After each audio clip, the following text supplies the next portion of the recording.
So good morning mga boss. Ito pala yung gagawin natin ngayon, Hyundai i10.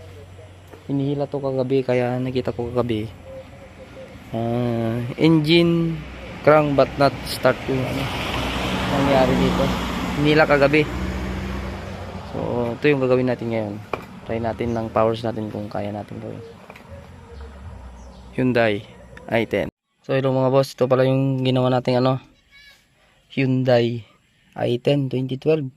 Fuel system malfunction. So hinatak po kasi ito kagabi, nakita ko. So tinulungan natin yung sina ma'am, sila yung may-ari. So dito ngayon tayo sa Kabayabasan Lalo. Ito siya guys. Kagabi hinatak ito, tapos nakita ko sila. Yun, sinabi ko sa kanila na babalikan ko ngayon, umagang ngayon. So ngayon binalikan natin, kaya sinek natin lahat yung fuel pump, kasi sabi daw fuel pump na yung sakit.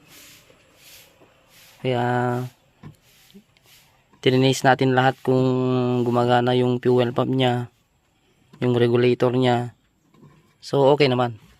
So naayos naman natin. So ito, start natin guys.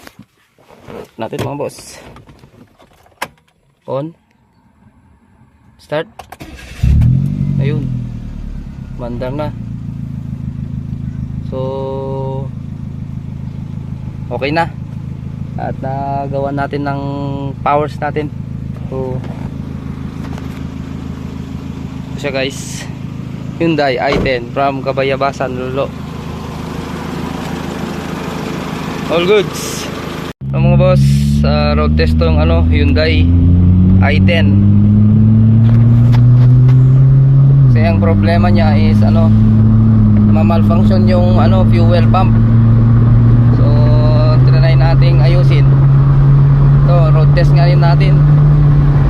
Tumatakbo na siya na ngayon ng 100. Kayang-kaya niya ng 100 guys. Solid. Sana hindi na bumalik yung kanyang sakit. So dito lamang. Thanks for watching. God bless.